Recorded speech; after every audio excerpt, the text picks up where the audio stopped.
শীতকাল যেহেতু চলেই এসেছে, তাই শীত আসার সঙ্গে সঙ্গে আমাদের দৈনন্দিন জীবনেও এসেছে কিছু পরিবর্তন, যা শীতের পোশাক এবং প্রয়োজনীয় সামগ্রীর চাহিদা বাড়িয়ে দিয়েছে। আসসালামু আলাইকুম, সবাই কেমন আছেন? আশা করছি সবাই ভালো আছেন। আমরাও আলহামদুলিল্লাহ সবাই ভালো আছি। আজকে আমরা চলে গিয়েছিলাম একটি বেবি শপে রাওয়ামনির জন্য শীতকালের কিছু কেনাকাটা করার জন্য।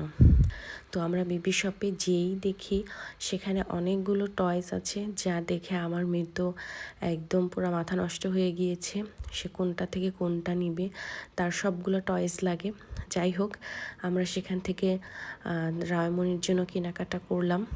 রায়মনির জন্য শীতকালের কিছু প্রয়োজনীয় কেনাকাটা দরকার ছিল, তো সেগুলো করা শেষ হয়ে গিয়েছে। দেন হচ্ছে আমরা একটি রেস্টুরেন্টে নিয়ে গিয়েছিলাম, গামবেড বার্গার।